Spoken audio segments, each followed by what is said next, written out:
ॐ अज्ञानतिमिरन्धस्य ज्ञानाञ्जनशलाकया चक्षुरुन्मिलितं येन तस्मै श्रीगुरवे नमः। वाञ्छाकल्पतरुभ्यश्च कृपासिन्धुभ्यैव च पतितानां पावनेभ्यो वैष्णवेभ्यो नमो नमः। अजानुलम्बितो भुजो कनकवदातो संकीर्तने कपित्रो कमलायताक्षो विशम्बरो द्विजवरो युगधर्मपालो वंदे जगत्प्रियकरो करुणावतारो। हे कृष्ण करुणा सिंधु दीनबंधु जगतपते गोपेश गोपीकांत राधाकांत नमोस्तुते। तप्त कांचन गौरांगी श्री राधे वृंदावनेश्वरी विश्वभानुसुते देवी प्रणमामि हरिप्रिये। भक्त्या विहीनाय अपराध लक्ष्ये क्षिप्तस्य कामादितरङ्गमध्ये कृपामयी तं शरणं प्रपन्ना वृंदे नमस्ते चरणारविंदम। श्री कृष्ण चैतन्य प्रभु नित्यानंद श्री अद्वैत गदाधर शिवासादि गौर भक्त वृंदा। नारायणं नमस्कृत्यं नरं चैव नरोत्तमं देवीं सरस्वतीं व्यासं ततो जयमुदीरयेत्। यं प्रव्रजन्तमनुपेतपेतकृत्यं द्वैपायनविरह कातुराजवः पुत्रेति तन्मयतया तर्वो विनेदुस्तं सर्वभूतहृदयं मुनिमानतोऽस्मि। सभी बोलिए हरे कृष्णा कृष्ण कृष्ण हरे हरे, हरे राम राम राम हरे हरे। आज एक विशेष तिथि भारत में उस तिथि को मनाया जा रहा है और कुछ देशों में हमारे जैसे यहाँ स्थान पर कल उस तिथि को मनाया गया था। हमारे शिवबृहद भागवतामृतम कथा के इस प्रसंग के अंतर्गत ये जो विशेष तिथि उपस्थित हुई, इसकी महिमा का कुछ वर्णन, कुछ गान करते हुए आचार्यों की कृपा हम पर हो, उनकी कृपा का हम पूर्ण रूप से लाभ उठा सकें, इसी आशा और अभिलाषा से आज की स्थिति को हम प्रणाम करते हैं। हमारे रूपानुगा गुरु धारा में एक बहुत बड़े आचार्य श्रीमद भक्ति वल्लभ तीर्थ गोसाई महाराज जी का तिरोभाव तिथि और दूसरी ओर श्री वृंदावन दास ठाकुर जी की तिथि।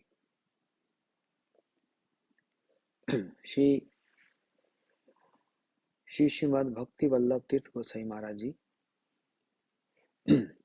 जिनका जन्म रामनवमी वाले दिन होता है, जो भी कुछ दिन पहले गई, और जिनका तिरोभाव इस संसार से अप्रकट जो लीला होती है उसको तिरोभाव कहते हैं। जो लोग नहीं समझ सकते उनके लिए ये उनकी तिरोभाव तिथि मनाई जा रही है। सारे विश्व में भक्त लोग अलग अलग स्थानों पर उनके चरणों में पुष्पांजलि दे रहे हैं और उनका जो वैशिष्ट्य है, किस प्रकार से गौड़ीय वैष्णव धारा में उनका कितना बड़ा अवदान है, किस प्रकार से उन्होंने अपने गुरु महाराज जी की सेवा, सारा जीवन अपने गुरु महाराज जी की सेवा और साथ साथ गुरु जी के गुरु भ्राताओं की सेवा का जो आदर्श दिखलाया और बड़े सरल सीधे स्वभाव का उन्होंने जो प्रदर्शन किया, ये अपने आप में एक अपूर्व है। आप लोगों ने शायद उनका दर्शन नहीं किया। हम लोगों को कुछ सौभाग्य प्राप्त हुआ उनका दर्शन प्राप्त करने का, और उनके मुख से कुछ, हाँ, भगवान की कथा श्रवण करने का ये सुअवसर प्राप्त हुआ था। अधिक संग उनके साथ नहीं हो पाया, क्योंकि हम लोग अपने शिला गुरुदेव के यहाँ पर प्रकाशन सेवा में व्यस्त थे। लेकिन जहाँ जहाँ बीच में कभी समय मिलता था, होशियारपुर, चंडीगढ़, जालंधर इत्यादि इन स्थानों पर, दिल्ली, मायापुर, परिक्रमा के समय में, तो इनके कुछ कथाओं को श्रवण करने का सौभाग्य प्राप्त हुआ और दर्शन का भी सौभाग्य प्राप्त हुआ। नित्यलीला प्रविष्ट ओम विष्णुपाद स्तोत्र शब्द श्री श्रीमद भक्ति वल्लभ तीर्थ गोस्वामी महाराज जी,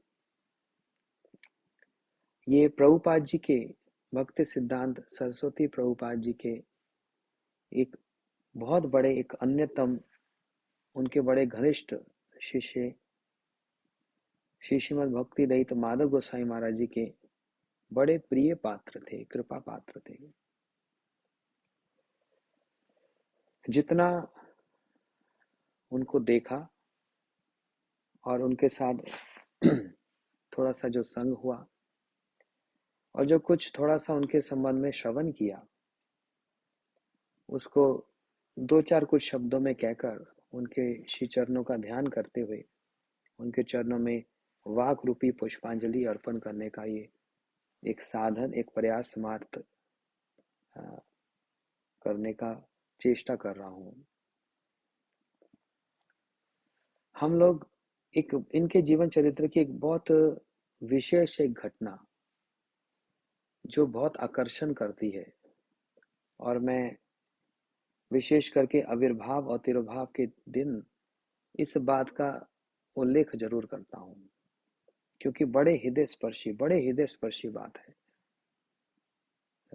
हृदय को छूने वाली और एक बहुत बड़ी शिक्षा देने वाली बात है।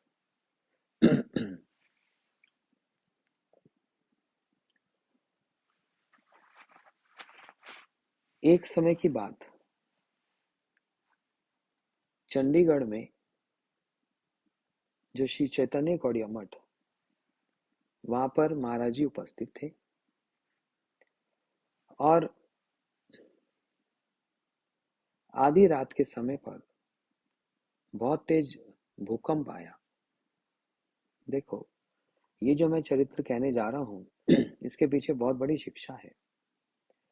कितनी आसानी से कह दिया जाता है कि मुझको भगवान का प्रेम प्राप्त हो गया, कितनी आसानी से कह दिया जाता है ये प्रेम ही हमारे जीवन का लक्ष्य है। बात तो सच है। और बहुत आसानी से कुछ लोग ये भी कह देते हैं, हाँ मुझको वो प्रेम प्राप्त हो गया। कैसे वो कहते हैं हमको प्रेम प्राप्त हो गया? हाँ, एक बार मैं कीर्तन कर रहा था, मेरे आंखों से आंसू आ गए। एक बार मैं कथा कह रहा था तो मुझको रोमांच हो गया, इसलिए मुझको ये लगता है मुझको प्रेम प्राप्त हो गया।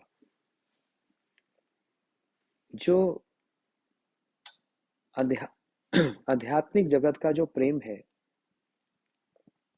और आध्यात्मिक जगत की जो प्रेम की परिभाषा है, जो डेफिनेशन है, वो एक बड़ी निराली और बड़ी सुंदर और बड़ी शुद्ध है।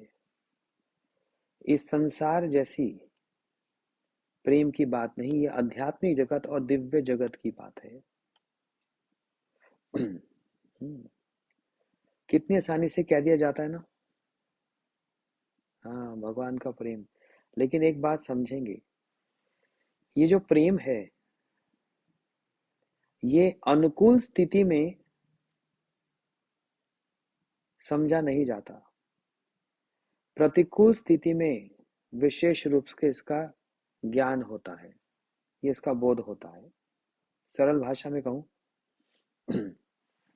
अनफेवरेबल सर्कमस्टेंस, प्रतिकूल स्थितियों में ही प्रेम का परिचय प्राप्त होता है। और जहां पर स्थिति सामान्य है, अनुकूल है, वहां पर प्रेम अधिक दिखता नहीं। जैसे वृंदावन में, ब्रज में श्री कृष्ण का पूर्ण ऐश्वर्य है, लेकिन वो ऐश्वर्य भगवान का माधुर्य से ढक जाता है। लेकिन श्री बलदेव विद्याभूषण प्रभु वर्णन करते हैं, माधुर्य निष्ठा नाम ऐश्वर्य प्रकाशम सरस्वती प्रवाह गौंतसी वीरे विस्मय विपदे चा सरस्वती एवं प्रवास।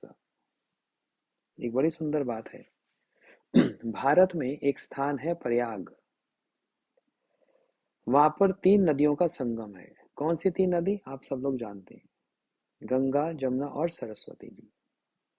लेकिन जब हम आप जाते हैं दर्शन पे स्नान करने के लिए, तो हम देखते हैं गंगा जी और जमुना जी तो स्पष्ट दिखती हैं, दोनों नदियां मिलती हुई दिखती हैं, दोनों का रंग भी अलग है। लेकिन सरस्वती जी कहाँ है? सरस्वती जी अंडर करंट चलती है, वो नीचे की ओर बहती हैं, वो दिखती नहीं है। लेकिन श्री बलदेव विद्याभूषण प्रभु जी वर्णन कर रहे हैं, विशेष तिथियों के दिन वो सरस्वती जी दिखने लग जाती है। अब वो विशेष तिथियां क्या हैं? बोलते हैं या तो अमावस्या या पूर्णिमा। हाँ, जब पूर्णिमा होती है या अमावस्या होती है, तो वो सरस्वती जी का प्रवाह भी ऊपर दिखने लग जाता है, और समय में वो प्रवाह नीचे की ओर बहता है, दिखता नहीं है। तो विशेष परिस्थितियों में बोलते हैं ऐसे ही वृंदावन की जो गोपियां हैं, उनका श्री कृष्ण के साथ प्रेम है कि नहीं है, ये कोई संशय का विषय है? बोलते नहीं, निश्चित रूप से प्रेम है। लेकिन विरय विष में विपदेचा, विरय में, विस्मय में और विपद में वो प्रेम का प्रवाह ऊपर बहने लग जाता है। ऊपर बहने लग जाता है। तो ऐसा नहीं कि प्रेम नहीं है, प्रेम है, इसमें कोई संशय की बात है। लेकिन जब एक एक सामान्य जो समय चल रहा है या अनुकूल जो परिस्थिति चल रही है, उसमें वो प्रेम थोड़ा ढका हुआ रहता है।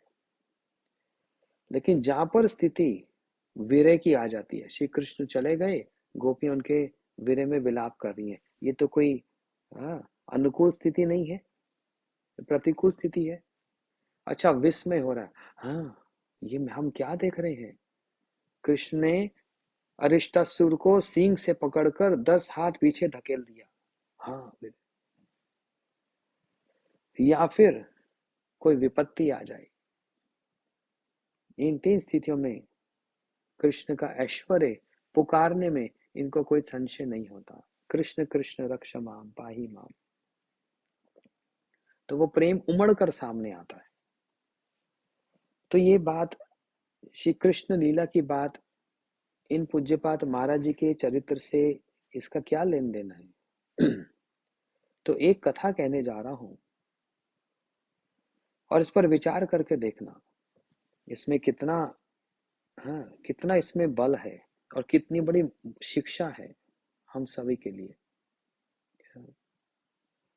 एक बार चंडीगढ़ में जो श्री चैतन्य गौड़िया मठ, पूज्यपाद महाराज जी वहां पर विराजमान, और जब हम लोग जाते थे तो देखते थे संध्या के समय में महाराज जी हरि कथा कहते थे, और इनकी हरि कथा 8 बजे से पहले आरंभ नहीं होती थी रात को, और 8 बजे से लेकर 10, 11, कभी कभी 12 बजे तक उस कथा में पूरे आविष्ट होकर सरल सीधी भाषा में, जिससे सबको समझ आ जाए, अपनी कथा को कहते थे।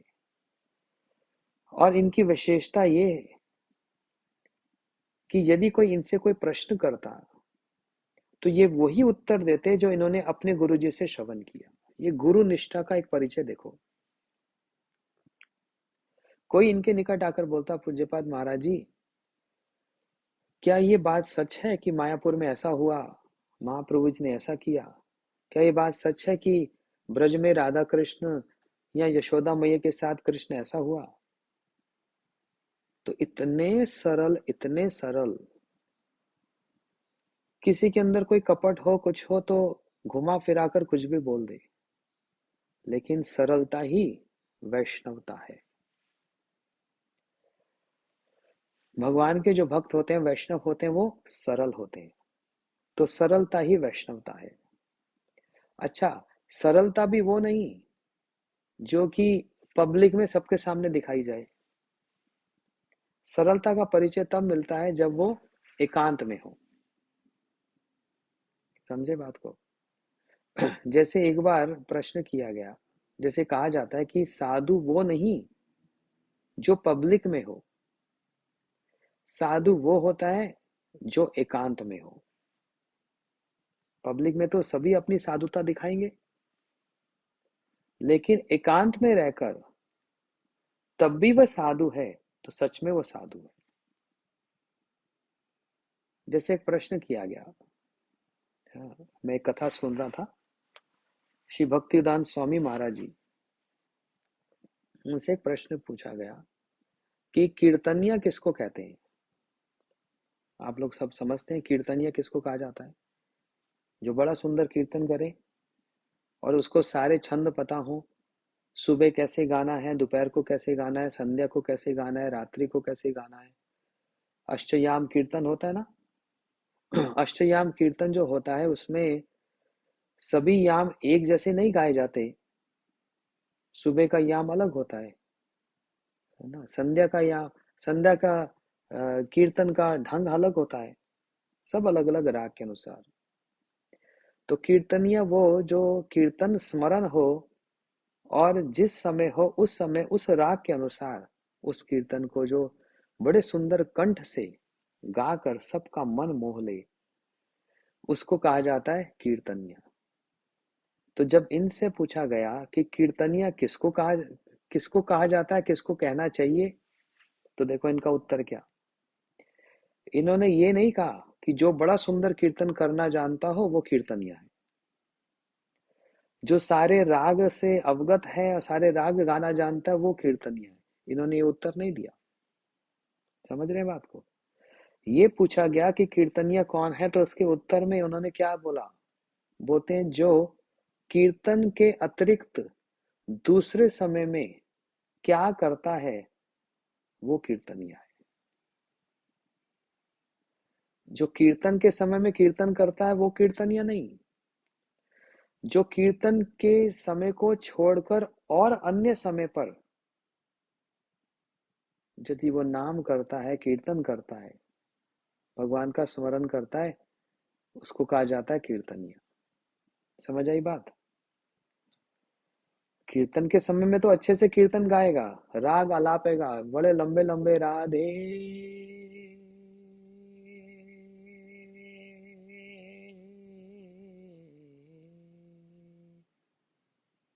तो उसको कीर्तनिया नहीं कहा।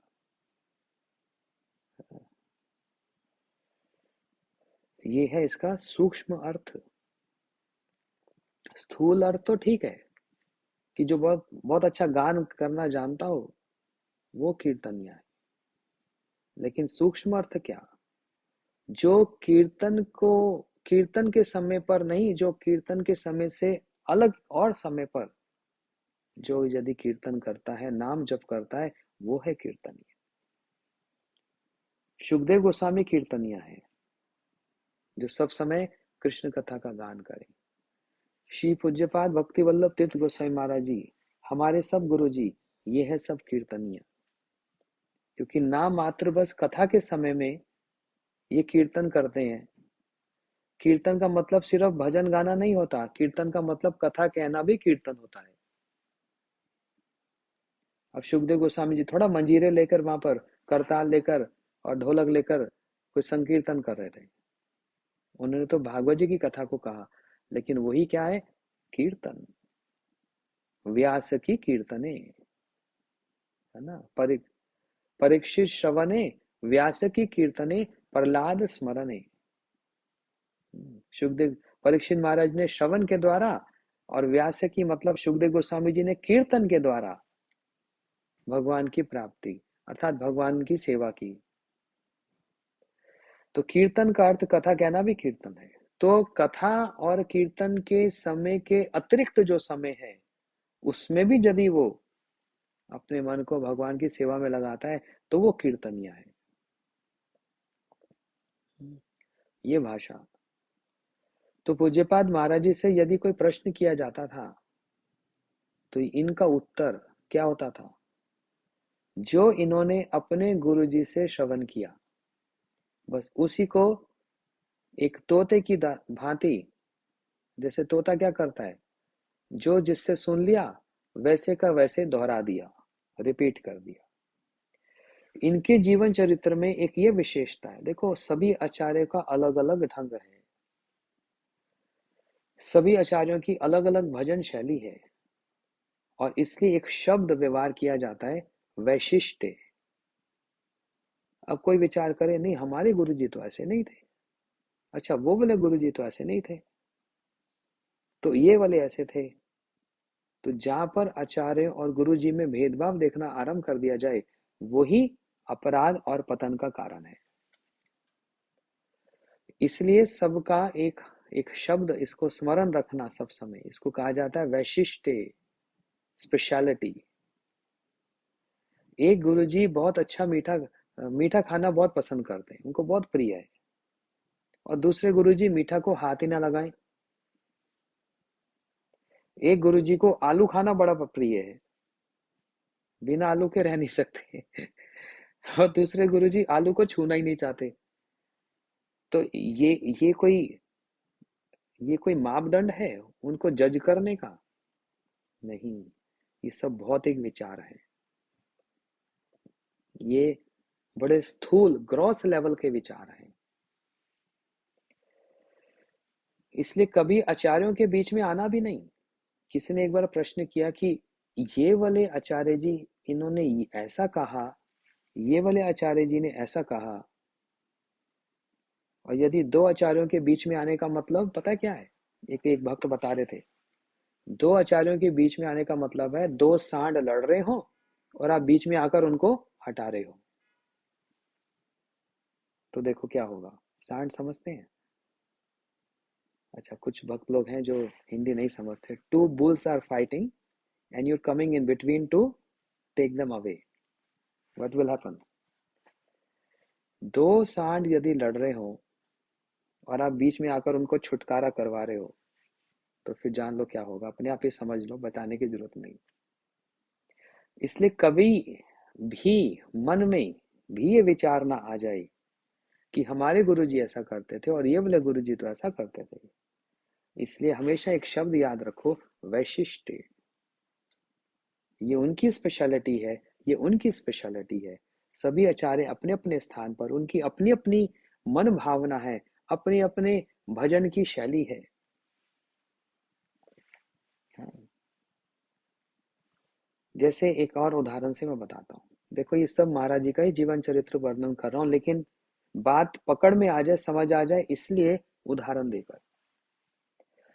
एक आचार्य एक गुरुजी ने कहा यशोदा मैया श्याम वर्ण की है, क्योंकि कृष्ण भी कैसे हैं? श्याम है। एक आचार्य वर्णन कर रहे हैं कि नहीं, यशोदा मैया ये गोरे रंग की हैं। अब हमारे जैसा व्यक्ति जिन्होंने कभी भगवान का दर्शन नहीं किया, जो लीला में कभी हम पहुंचे ही नहीं, हम किसकी बात माने? तो हमारे लिए तो बड़ी विपत्ति हो जाएगी। इन गुरुजी ने कहा कि यशोदा मैया श्यामल है, श्यामल है, श्याम वर्ण की है, इसलिए तो कृष्ण श्याम है। एक गुरुजी कह रहे नहीं, यशोदा मैया और नंद बाबा दोनों ही गोरे रंग के हैं। अब किसकी माने भैया? समस्या खड़ी हो गई। तो यही प्रश्न परम पूज्य पाद, परम पूज्य चरण श्री श्रीमद भक्ति विज्ञान शिला भारती गोसाई महाराज जी से एक बड़े वरिष्ठ, एक बड़े श्रेष्ठ वैष्णवी, हाँ, उन्होंने प्रश्न किया कि महाराज जी ये बात समझ नहीं आती, हमारे गुरुजी ने ये कहा कि यशोदा मैया गोरी हैं, और अभी मैं जो शिक्षा गुरु से जिनसे मैं शिक्षा ले रही हूँ, ये कह रही हैं कि यशोदा मैया शामल ये कह रही हैं यशोदा मैया शामल है। अब किसको गलत कहूं? जिसको गलत कहें अपराध हो गया ना। किसको ठीक कहें, किसको गलत कहें? तो इसलिए यहाँ पर सावधानी बरतनी पड़ती है। वंदो मुई सावधान माते, है ना। गुरु जी के सेवा और उनका जो संग है बड़े सावधानी पूर्वक करना पड़ता है। वहां पर स्थूल विचार नहीं चलता, वहां पर सूक्ष्म विचार से भी हाँ समझना पड़ता है। और वो सूक्ष्मता कहाँ से प्राप्त होती है? श्रवणम, सुनने से, और शास्त्रों का अवलोकन, शास्त्रों को पढ़ने से। इसलिए हमारे एक भक्त हैं, मैं नाम नहीं बताता, उन्होंने मेरे से पूछा कि मैं कुछ लोगों को कथा सुनाना चाहती हूँ, कुछ ग्रंथ पढ़ाना चाहती हूँ। तो उन्होंने मेरे से पूछा कि मैं पढ़ा लूँ। मैंने कहा माता अभी तो पहले सीख तो लो। कुछ सीखोगे तभी तो आगे सिखा पाओगे। अभी तो स्वयं ही बच्चे की तरह अभी रेंग रहे हो जमीन पर, और बीच में किसी ने प्रश्न कर दिया या फिर प्रश्न नहीं भी किया, आप तो अपने विचार से, अपनी समझ से उसको समझाओगे। और वो जो 50, 100 या 100, 200 व्यक्ति आपकी कथा सुन रहे हैं, वो तो मन में वही धारणा रख लेंगे सब समय। फिर बाद में उनको यदि किसी और से कुछ और कथा सुनने को मिलेगी, तो कहेंगे हमको तो हमारे जो शिक्षा गुरु जो हमको पढ़ाती थी उसने तो ऐसा कहा था। तो उसका तो हो गया, उसका तो दिमाग खराब हो गया कि नहीं हो गया। इसलिए पहले खुद चलना तो सीख लो। यही कारण मैंने उनको कहा कि पहले श्रवणम करो, पहले सुनो अच्छे से, थोड़े शास्त्र तो पढ़ लो, उसकी समझ में उसकी गहराई को थोड़ा सा तो पकड़ लो। हाँ, फिर तो साथ साथ अध्ययन भी होता आएगा, साथ साथ हाँ वर्णन भी होता चला जाएगा। और करना भी चाहिए, श्रवण और कीर्तन दोनों करना चाहिए, लेकिन श्रवण करना चाहिए। तो पूज्यपाद श्री भक्ति विज्ञान भारती गोसाई महाराज जी ने देखो कैसे सामंजस्य बिठाया। यही तो आचार्यों की महिमा है। जो समुद्र की गहराई में डूबना जानते हैं, तैरना जानते हैं, वही तो अंदर से हीरे मोती निकाल सकते हैं। अब मैं भी इसको यदि विचार करूं, अच्छा आप लोग भी विचार करो, एक कोई बहुत पुराने कोई प्राचीन भक्त जो 50 साल से हरि नाम कर रहे हैं, वो अगर आकर कहें हमको या आपको कि मैंने अपने गुरुजी से सुना यशोदा मैया गौरी हैं, अब उनके पश्चात जब मैं जिन गुरुजी के पास आई ये करें यशोदा मैया काली हैं, अब अगर मैं एक को भी गलत ठहरा दूंगा या ठहरा दूंगी तो अपराध किसका हो जाएगा? तो ये तो साक्षात ये बात हो गई मेरे गुरुजी गलत हो गए। तो ऐसी स्थिति में फिर एक शिक्षा गुरु, एक आचार्य का आश्रय लेना पड़ता है जो उन्हीं के स्तर के हों और विचारशील हो। तो पूज्यपाद श्रील भक्ति विज्ञान भारती गोसाई महाराज जी, इन्होंने जब अपनी आचार्य लीला का प्रारंभ किया, अब मेरी बात को गलत नहीं लेना, आचार्य कोई ऐसा नहीं होते जो बाद में आचार्य बन जाए वो शुरू से ही आचार्य गुरु जी होते हैं। लेकिन उसका जो प्रकाशन किया, जो प्रकाशित किया, मैं उस बात को पकड़ना चाह रहा हूं। तो तब किया जब जगत से बहुत सारे आचार्य, यूं कहूंगा कि सभी उस समकालीन आचार्य सब चले गए, प्रकट हो गए। तब पूज्यपाद महाराज जी ने कितने लोगों को आश्रय दिया। आश्रय का मतलब सिर्फ दीक्षा ही नहीं, शिक्षा देकर उनके शास्त्रों की वाणी और आचार्यों की वाणी को सामंजस्य करके जगत के सामने प्रस्तुत किया। अब इतनी बड़ी जो वो भक्त हैं, उनके मस्तक में ये बात, ओहो मैं कैसे मान लूं, एक गुरु जी को गलत दूसरे को कैसे ठीक करूं। तो पूज्यपाद महाराज जी ने क्या उत्तर दिया? श्रील भक्ति विज्ञान भारती गोसाई महाराज जी ने क्या कहा कि देखो वृंदावन के जो परिकर होते हैं ये जिनके ध्यान में मग्न रहते हैं उन्हीं का जैसा स्वरूप ही इनका अपने आप स्वतः ही हो जाता है।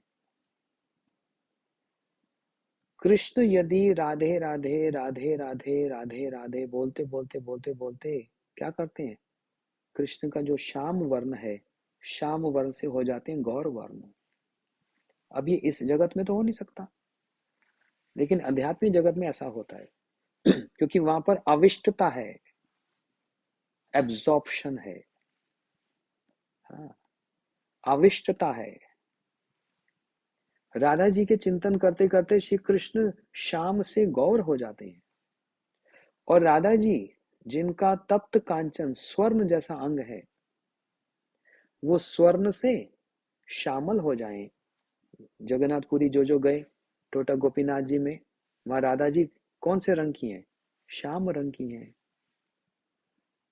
हाँ, तो ये उदाहरण से क्या समझाना चाह रहे हैं?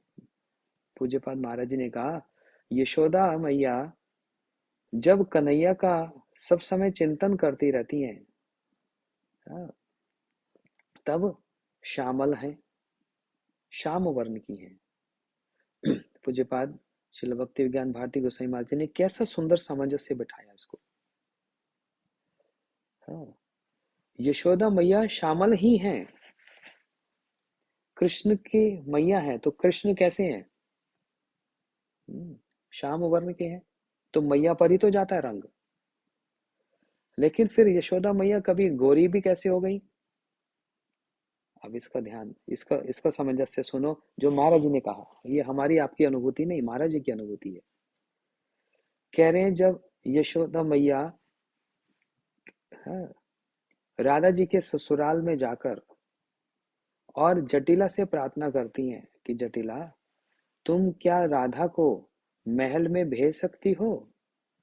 क्योंकि हमने सुना दुर्वासा जी ने राधा को ये वरदान दिया है कि ये जो भी कुछ बनाएगी वह अमृत जैसा हो जाएगा, और जो भी व्यक्ति इनके बनाए हुए को आरोग्य का ग्रहण करेगा, खाएगा, उसकी आयु दीर्घ आयु हो जाएगी। इसलिए मैं चाहती हूँ राधा यदि हमारे महल में आए और श्याम कन्हैया के लिए यदि वो कुछ पकवान बनाए, तो जटिला ने कहा हाँ हाँ ठीक है। राधा जी रोज नंदगांव में आकर श्री कृष्ण के लिए पकवान बनाती है। इसका प्रमाण है श्रील भक्ति ठाकुर जी के द्वारा जो भोग आरती है, जो दोपहर को ठाकुर जी को भोग लगता है, 11 12 1 बजे जो भोग लगता है, यदि आप अपने घर में भी वो भोग लगाते हो, अगर समय है आपके पास, तो जरूर वो भोग आरती का, जब हम प्लेट रख देते हैं ठाकुर जी के आगे, तुलसी रख देते हैं, पर्दा बंद कर देते हैं, तो बाहर बैठकर ये भक्तियों ठाकुर जी की भोग आरती का अवश्य गान करो। एक आचार्य के अनुगत्य में, श्रील भक्ति ठाकुर जी के अनुगत्य में वो भोग आरती गाई जा रही है, निश्चित रूप से भगवान ग्रहण करेंगे। तो आप लोग देख लेना, आपके पास जो ग्रंथ है, पुस्तिका है, गौड़ी गीति कुछ, उसमें भज भागवतवासल श्री गौरा हरि, श्री गौरा हरि सोहि गोष्ठ बिहारी, नंद यशोमती चितहारी, भज भक्तवत्सल श्री गौरा हरि। और इसी धुन में इसको गाया जाता है। हम लोग जब पुजारी थे मंदिर में तो गुरु जी ने जो सेवा दी थी, तो इसी भाव से इसको गाया जाता है, इसी धुन में इसको गाया जाता है। तो आप लोग गाएं तो बहुत अच्छी बात है। तो यशोदा मैया जब प्रार्थना की, तो राधा जी रोज आकर नंद गांव में श्री कृष्ण के लिए पकवान बनाती है, और यशोदा मैया बड़े सुंदर रूप से राधा जी को निहारती है। ये विषभानु की लली कितनी सुंदर है, और कैसे ये मेरे कन्हैया के लिए इतने सारे पकवान बना रही है। यशोदा मैया जी का राधा जी को देखकर जो आविष्टता हो जाती है, तो राधा जी का जो रंग है स्वर्ण, यशोदा मैया भी स्वर्णमय हो जाती है, इसलिए गोरी है। जब पूज्यपाद श्री भक्ति विज्ञान भारती गोसाई महाराज जी ने इस बात को कहा, तो होश उड़ गए। जीवन में कभी हमने विचार भी नहीं किया था कि इसका सामंजस्य ऐसे होगा कि क्यों एक गुरुजी ने यशोदा जी को काला कह दिया, काली कह दिया, और एक गुरुजी ने यशोदा जी को गोरी कह दिया। और महाराज जी ने तो ऐसे उत्तर दे दिया बिना सोचे, मतलब समय नहीं लगा उनको, क्योंकि हाँ, शास्त्र में प्रांगण है और विचारशील है। तो ये सारी भूमिका मैंने इसलिए बतलाई कि पूज्यपाद भक्ति वल्लभ तीर्थ गोसाई महाराज जी जब भी कोई कथा कहते तो इनके जीवन का एक आदर्श रहा, जो हमारे लिए भी शिक्षा मूलक है, कि ये वही बात कहते जो इन्होंने अपने गुरुजी से सुनी। और यदि इनके निकट कोई आ जाता कि महाराज जी इसका उत्तर क्या होगा, तो यदि इनको उसका उत्तर नहीं पता होता था ना, तो सरल भाव से कह देते थे, मैंने तो गुरुजी से इसके संबंध में कभी सुना नहीं। हाँ, अगर इसका उत्तर चाहिए तो जाओ भारती महाराज के पास चले जाओ, वो इसका सामंजस्य से इसका उत्तर दे देंगे। बड़े व्यक्ति की बड़प्पन ही उसको बड़ा बनाती है। एक साधारण भाषा का व्यवहार किया मैंने। हाँ, जहां पर मैं इनके एक एक ही गुण को अभी हम लक्ष्य कर रहे हैं। देखो, किन्हीं आचार्यों की महिमा का गान करना हम वहां से भी आरंभ कर सकते हैं। हाँ, इनका जन्म असम में ग्वालपाड़ा में हुआ था, इनकी शिक्षा इतनी हुई थी, इनके पिताजी का नाम ये था, इन्होंने ऐसे ऐसे किया, ऐसे भक्ति में। तो इसे कहने के लिए तो बहुत बातें हैं, वो तो पूरा वर्ष ही लगे रहेंगे, अगले आविर्भाव तिरोभाव तक वो कथा कभी समाप्त नहीं होगी। लेकिन उनके जीवन की भजन शैली और उनका एक आदर्श का एक भी पॉइंट अगर उठा लिया जाए, एक पॉइंट, एक आदर्श, वही अपने आप में पूरा एक कथा है। और कितने दृष्टिकोण से हम उस उनके एक आदर्श को हम देख सकते हैं। सिर्फ इतनी सी एक बात कि वो बहुत सरल थे, बस इतना कहने से ही समाप्त हो जाता है। इतने से कहने से तो समाप्त नहीं हो जाता कि बहुत सरल थे जी। लेकिन सरल कैसे थे और कैसे प्रदर्शित हुआ, ये सारी बातें तो समझनी पड़ेंगी, और वो उसके लिए फिर समय भी चाहिए, और कथा के माध्यम से सुना जाएगा। यही इनका दर्शन है। आप लोग कहेंगे हमने कभी इनको देखा नहीं, और मैं ये कहना चाहता हूं आप उनका देख रहे हो। कैसे देख रहे हो? कानों से।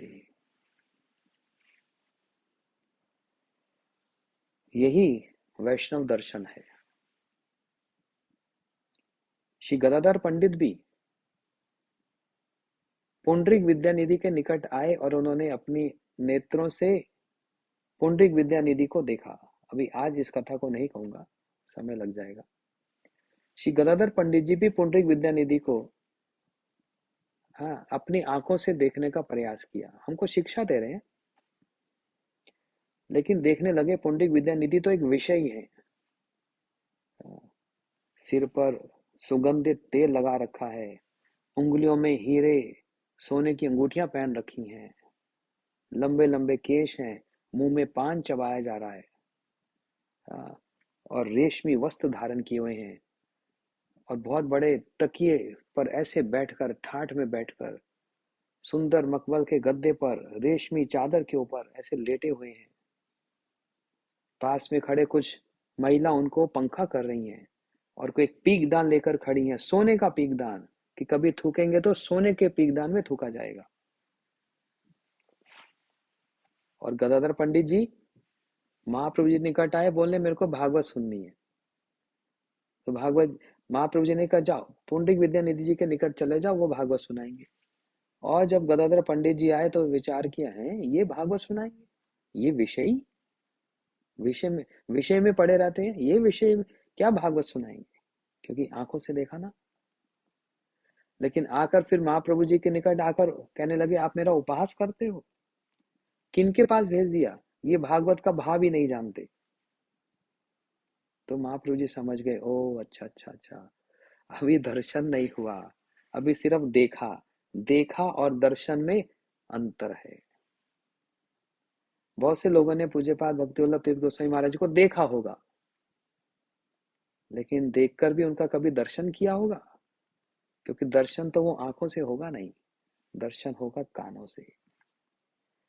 तब महाप्रभु जी ने मुकुंद जी को इनके साथ भेजा, गदाधर जी के साथ, जाओ। और जब ये आए, इन्होंने भागवत जी का एक श्लोक पढ़ा बस, जो भगवान के रूप का वर्णन करता है। वरहा पीड़म नटवर वप्यो कर्ण्यो कर्णिकारम। बस ये सुनते ही वो पंडित विद्यानिधि जी की जो स्थिति और अवस्था देखने योग्य, कैसे भूमि पर गिरकर लोटपोट खा रहे हैं, नेत्रों से अश्रु प्रवाहित हो रहे हैं, हंस रहे हैं। हाँ, कहाँ पीकदान है, कहाँ वस्त्र है, ये भाव अवस्था में आगे एक श्लोक सुनने से। तब गदाधर पंडित जी को दर्शन हुआ। हाँ, क्या बात है। एक श्लोक सुनकर इनकी ये अवस्था है, इससे पता लगता है इनकी आवश्यकता कहाँ है।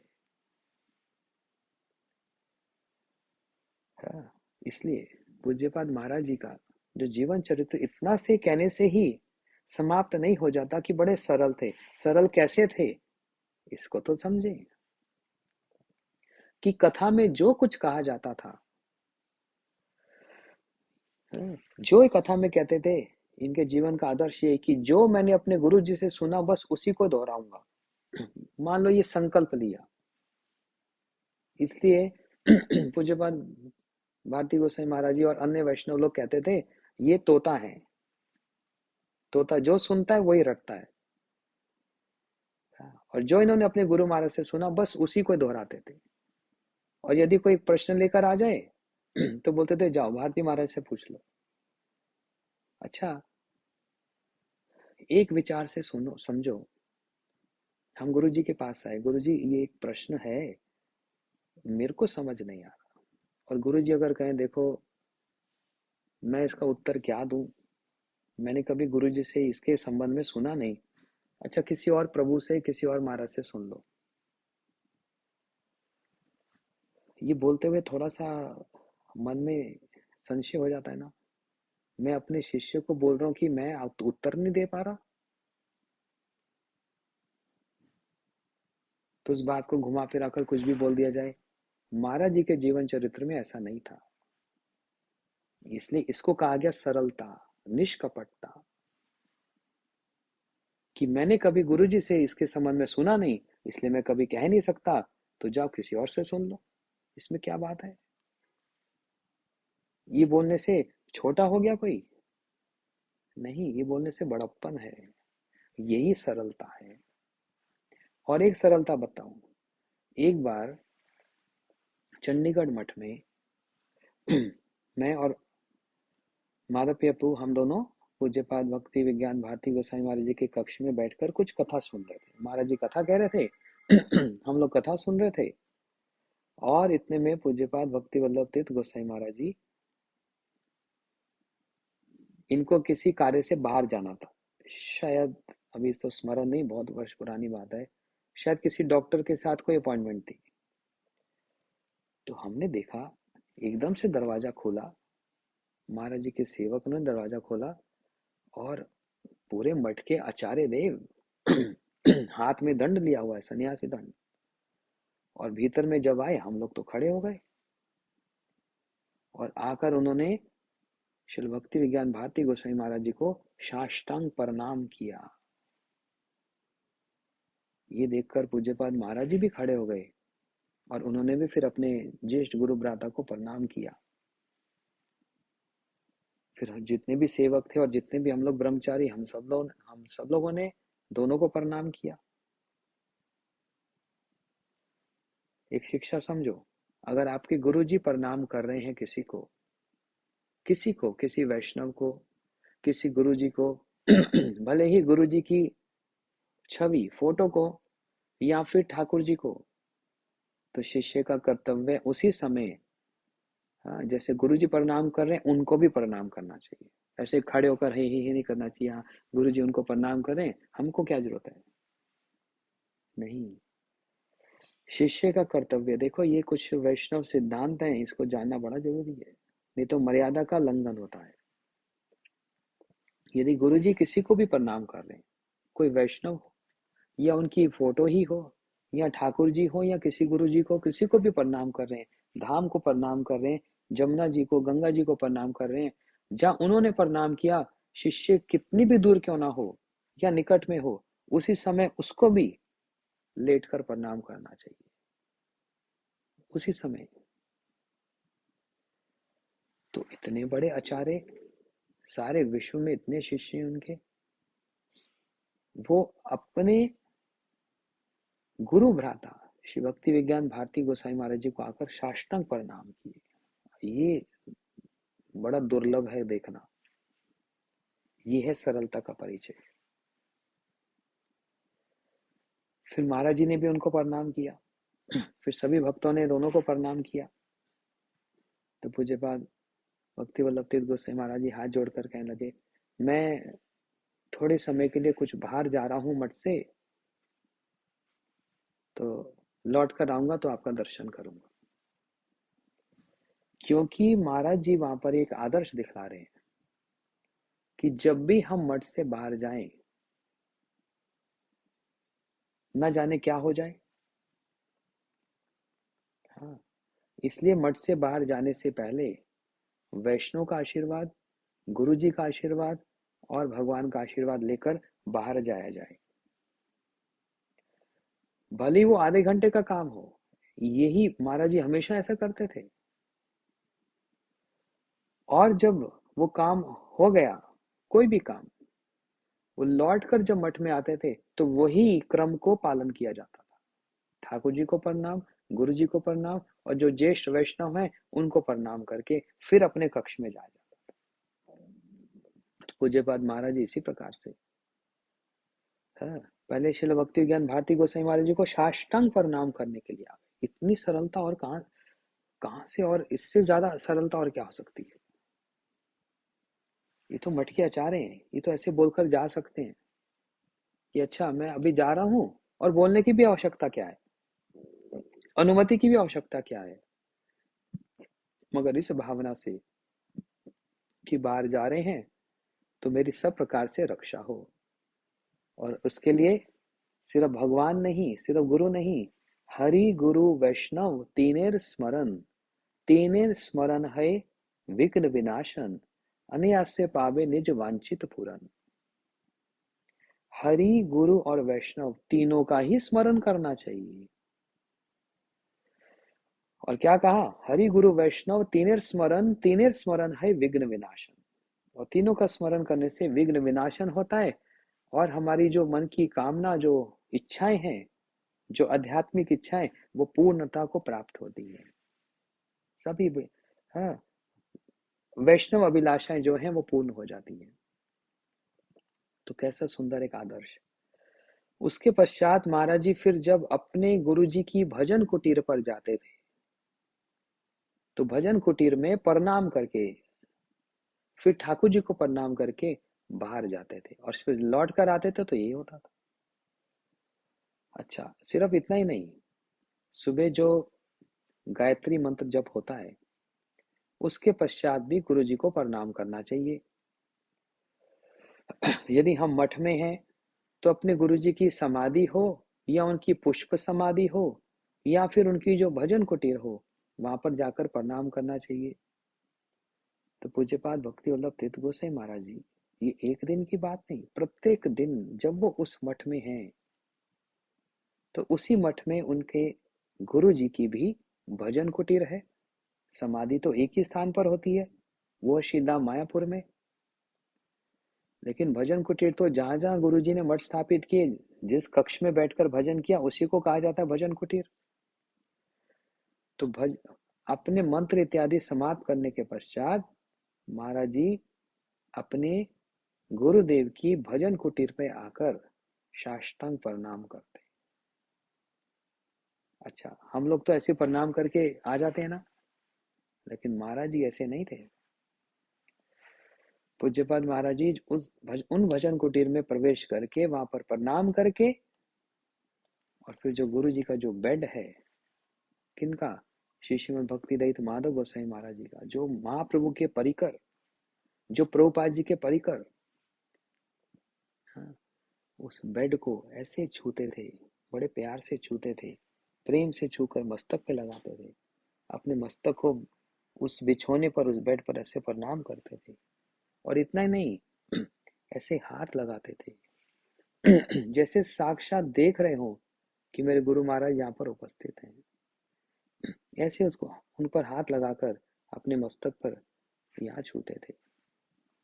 हाँ, फिर उनके गुरुजी की भजन कुटीर पर उनके गुरुजी की जहाँ जहाँ फोटोएं थी, हाँ, कभी वो प्रचार में, कभी यहाँ जहाँ जहाँ फोटोएं, एक एक फोटो पर ऐसे हाथ लगाकर उनको अपने नेत्रों पे लगाते हैं, ऐसे हाथ लगाकर अपने वक्षस्थल पर धारण करते हैं, उनकी छवि लेकर ऐसे उनको आलिंगन करते हैं। कैसा कैसा एक आदर्श है। इससे पता लगता है अपने गुरुजी में कितनी आवश्यकता है, कितनी आवश्यकता है। कोई व्यक्ति गुरुजी को अपने जीवन की सारी कमाई हुई संपत्ति दे देता है तो सोचता है मैंने बहुत कुछ दे दिया, लेकिन अपने आप को ही गुरुजी को अर्पण कर देना, इससे बढ़कर और क्या हो सकता है। जिन्होंने अपनी वाणी, अपने वचन, अपना मन, अपना शरीर, सब कुछ अपने गुरुजी को अर्पण कर दिया। अच्छा, हम शरीर अर्पण कर सकते हैं गुरुदेव की कोई सेवा करना, हाँ, और अपनी वाणी को अर्पण कर सकते हैं उनकी सेवा करना, लेकिन मन की आवश्यकता भी तो चाहिए, मन की आवश्यकता भी उसी में। नहीं तो ये कोई साधारण क्रिया नहीं है। जब आप लोग कभी मठ में रहें तो शुरू शुरू में 10-15 एक महीना जो दिन वहां रहा जाए तो भजन कुटीर में जाकर बड़ी श्रद्धा से प्रणाम करते हैं, लेकिन अब वर्षों वर्षों पर रहे तो भजन कुटीर फिर ऐसे एक साधारण सी लगती है, इसमें कहने में कोई संकोच नहीं है मुझको, साधारण सी लगती है, क्योंकि हम अपने उन गुरुजी को, उन आचार्यों की वहां पर उपस्थिति का दर्शन नहीं कर पा रहे, क्योंकि ये हमारा अवगुण है, ये हमारी दुर्दशा है। लेकिन पूज्यपाद भक्ति वल्लभ तीर्थ गोसाई महाराज जी प्रत्येक दिन सुबह का जब मंत्र गायत्री संध्या जो करके आते और अपने गुरु महाराज की भजन कुटीर पर जाकर जब प्रणाम करते हैं, तो ऐसे नहीं बस प्रणाम करके तुरंत बाहर आ गए, एक एक उनकी जो वस्तु है, उनके पादुका को ऐसे छूते हैं, बड़े प्रेम से, बड़े समय लगाकर। हाँ, पादुका को स्पर्श करना, उनके वस्त्रों को छूना, उनके बिछोने को छूना, एक एक जो वहां पर फोटो है, जो छवि है, उसको ऐसे छूकर अपने नेत्रों में लगाते हैं, अपने वक्षस्थल पर धारण करते हैं। इसका मतलब क्या है? एक शिष्य का अपने गुरु जी के प्रति कितना प्रेम है, और ये सिर्फ दिखाने के लिए नहीं कि हाँ मेरे साथ कुछ सेवक होंगे वो देख लेंगे कि उनको ऐसा करना चाहिए, नहीं, स्वाभाविक है। इसलिए मैंने कहा ये हमारा विषय क्या है आज, सरलता।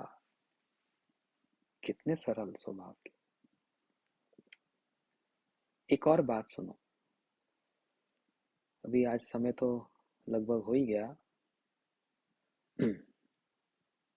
हाँ, तो कितना कहें। जगन्नाथपुरी में यदि आप जाएंगे तो प्रभुपाद जी का जो जन्म स्थान है, जहाँ पर श्री भक्ति सिद्धांत सरस्वती ठाकुर प्रभुपाद जी ने जन्म लिया, उस स्थान को प्राप्त करने के लिए श्री भक्ति दत्त माधव गोसाई महाराज जी ने जितना परिश्रम किया, उस उस आंगन में 40 परिवार रहते थे, लोकल लोग, और एक स्थान पर 40 परिवार यदि रहें, लोकल लोग रहें, उनको बाहर खदेड़ना, बाहर निकाल देना, ये कोई आसान बात है? जो भारतीय वो समझ जाएंगे इस बात को। जिन्होंने जो 40 परिवार अपनी अपनी कुटिया बनाकर वहां रह रहे हों, उन 40 परिवारों को वहां से निकालना कोई सरल बात है, कोई साधारण बात है? कितना लड़ना पड़ता होगा। तो कोर्ट केस जो हो रहा है उसके लिए अलग परिश्रम है, और जो लोग को लोगों से लड़ना वो अलग है। तो इसका सारा श्रेय, इसका सारा क्रेडिट श्रील भक्ति दत्त माधव गोसाई महाराज जी को जाता है। उन्होंने अपने गुरु जी के जन्म स्थान श्रील भक्ति सिद्धांत सरस्वती ठाकुर प्रभुपाद, उनके जन्म स्थान को जो उन्होंने जैसे तैसे हासिल किया बड़े परिश्रम करके।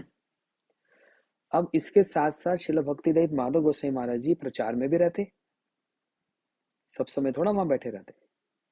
तो किसी को तो वहां पर अपॉइंट करके जाते कि पीछे से तुम लोग कोर्ट केस देखता, और यहाँ पर हमारा रहना भी जरूरी है, नहीं तो हम इस स्थान पर दखल कैसे हो पाएगा, ये हमारे गुरु जी का स्थान है, ऐसे कह के।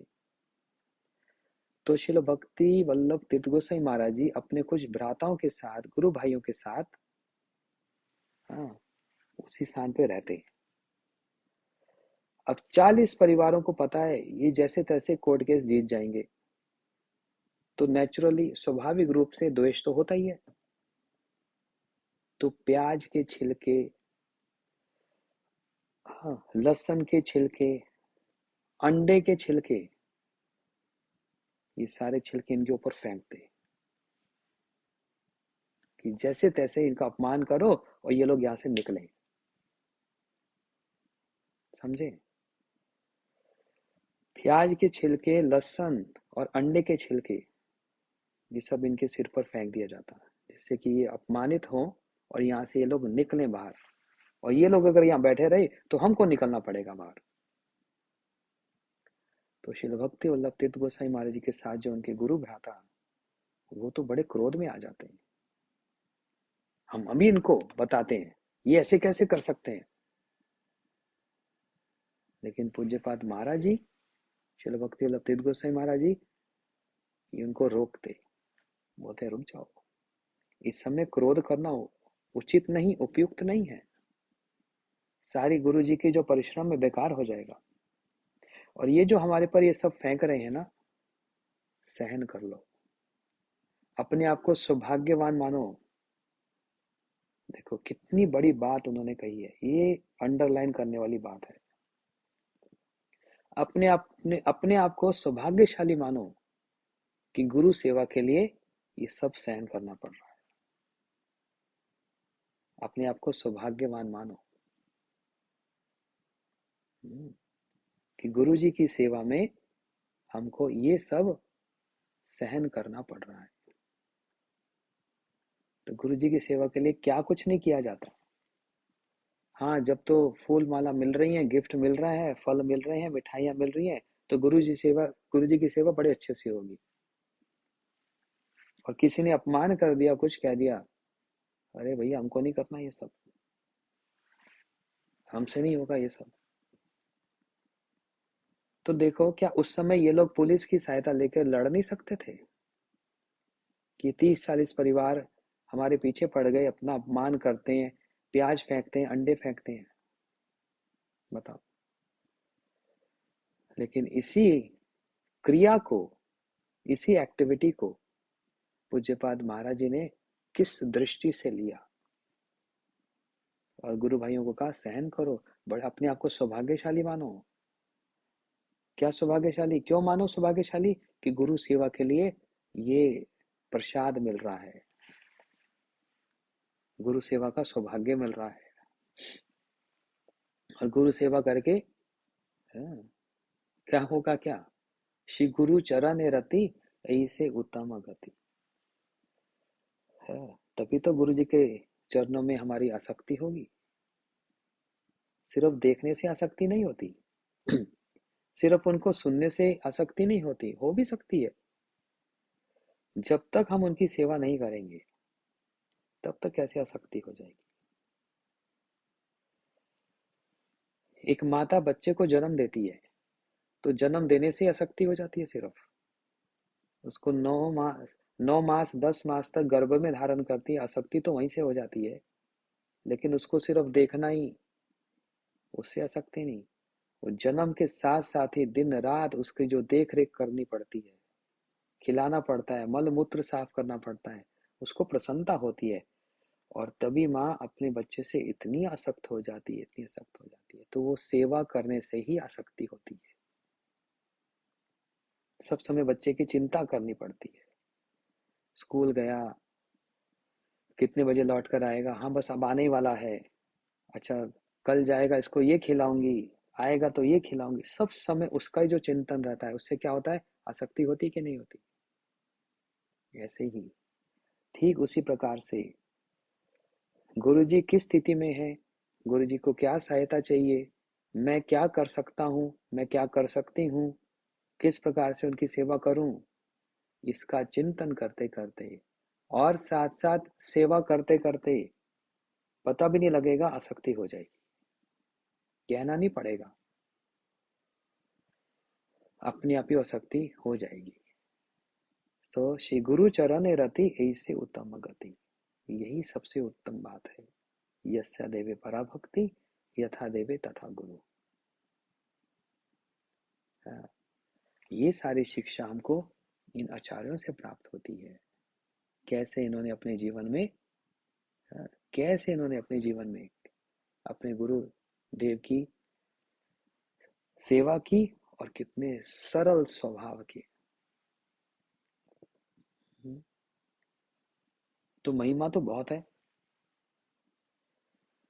और एक बात समझ लो, गुरुजी आए, गुरुजी चले गए, ये तो बिल्कुल बच्चों जैसी बात हो गई, इमेच्योर बात हो गई, है ना। एक छोटे से बच्चे से शाम को 8-9 बजे पूछो, बेटा सूरज कहाँ है, सूरज तो मर गया, या कहेगा सूरज है ही नहीं, कल आएगा। हो ना बच्चों वाली बात। लेकिन समझदार व्यक्ति, पढ़ा लिखा व्यक्ति क्या कहेगा, सूरज तो है लेकिन मुझको नहीं दिख रहा, और हमारे इस देश में नहीं है, किसी और प्रदेश में उदय हो गया है, हमारे अंधकार है। जैसे अभी आपके यहाँ पर रात को 10:30 बज रहे हैं, मेरे यहाँ पर कितने बज रहे हैं, 1 बज रहा है, दोपहर का 1 बज रहा है। आपके यहाँ पर तो अभी सूरज दिखेंगे नहीं, और मेरे तो यहाँ दोपहर में तो पूरे सूरज का दर्शन है, सूर्य देव का पूरा दर्शन है। तो बच्चा क्या कहेगा, बचकानी बात तो कहेगा, इमेच्योर बात कहेगा, सूर्य है ही नहीं। लेकिन समझदार व्यक्ति जो बड़े हो जाते हैं, उनको पता है कि सूरज यहाँ नहीं है, किसी और देश में तो है। इसलिए कभी भी ऐसा नहीं सोचना चाहिए गुरुजी आए और गुरुजी फिर है ही नहीं। निताई चरण सत्या तहार सेवक नित्य, नित्यम प्रभु सत्य हैं, उनके चरणों में जो उनके सेवक हैं वे भी सत्य हैं। इसलिए इनका आना और जाना ऐसा है जैसे सूर्य उदय हुए और फिर रात को अस्त हो गए और कहीं और उदय हो गए। इस संसार में रहे, हम लोगों को प्रेरणा दी, हमको भक्ति का दान दिया, हमको मंत्र दिया, और फिर अब किसी और जगह सेवा की आवश्यकता है, महाप्रभु जी ने उनको वहां पर भेज दिया, जाओ अब वहां सेवा की आवश्यकता है, वहां के लोगों को भक्त बनाना है। तो इनका आना जाना हमारे जैसे आने जाने से नहीं होता, है ना। तो इन सब बातों को अच्छे से स्मरण रखो। आचार्यों का जीवन, इनकी जीवन शैली, इनकी भजन शैली, ये हमारा आदर्श है। इसको उल्लंघन करके हम कभी भी भक्ति प्राप्त नहीं कर सकते, और इसका पालन करके सदैव भक्ति के पात्र बने रहेंगे। साधारण जगत में पिता, दादा, माता कोई भी शरीर छोड़ देता है तो उसकी बरसी मनाते हैं, या बोलते हैं शोक सभा मनाई जा रही है। और वैष्णव के जाने को शोक सभा कहते हैं, उसको बोलते हैं तिरोभाव उत्सव, उत्सव मनाया जाता है, आविर्भाव उत्सव, तिरोभाव उत्सव। हाँ। और कोई बड़े बूढ़े शरीर छोड़ दें, शमशान में जाकर वापस आकर स्नान किया जाता है कि नहीं किया जाता, स्नान करते हैं ना, अपवित्र हो जाते हैं ना। लेकिन आचार्यों की समाधि पे जाकर कोई अपवित्र होता है, वहां जाके तो अपवित्रता दूर चली जाती है, वहां तो पवित्रता आ जाती है, वो स्थान तो भक्ति प्रदान करने वाला हो जाता है ना? क्योंकि ये समाधि है। इसलिए इनकी महिमा का हमने कुछ जो गान किया, इससे भगवान प्रसन्न होंगे। और हम भगवान से ही प्रार्थना करते हैं ऐसे गुरु चरणों का आश्रय हमको हर जीवन में प्राप्त हो। हम तो इस जीवन में वापस गोलोक वृंदावन जाने वाले नहीं। हाँ, ऐसे महापुरुषों का, ऐसे आचार्यों की कृपा दृष्टि और इनका आशीर्वाद हमारे मस्तक पर रहे, और हम भी सिर्फ यही नहीं, वही करते रहें, और हम भी उनके आदर्श पर और इनके ये जो गुण हैं इनको अपने जीवन में अगर उतार लें या उतारने का प्रयास भी कर लें तो निश्चित रूप से संभव हो जाएगा। भगवान की प्राप्ति, भगवान की आसक्ति अभी दूर है। इन गुरु चरणों की चरणों में आसक्ति हो जाए और इनकी प्राप्ति, चक्षुदान दिलो जय, जन्मे जन्मे प्रभु से फिर से प्राप्त हो, फिर से प्राप्त हो, फिर से प्राप्त हो। बस यही भगवान के श्री चरणों में प्रार्थना, ऐसे गुरुजनों का संग सदैव हमको मिलता रहे, इनके चरणों की सेवा सदैव हमको मिलती जाए। बस ये बोलकर आज की कथा को यही विराम देते हैं, और उसके पश्चात कल फिर हम अपने और कथा को श्रवण करेंगे। वाञ्छाकल्पतरुभ्यश्च कृपा सिन्धुभ्यैव च पतितानां पावनेभ्यो वैष्णवेभ्यो नमो नमः। जय परम पूज्यपाद श्री श्रीमद् भक्ति वल्लभ तीर्थ गोस्वामी गुरु महाराज जी की जय। निताय गौर प्रेमानंदे। हरि हरि बोल। हरे कृष्णा कृष्ण कृष्ण हरे हरे, हरे राम राम राम हरे हरे।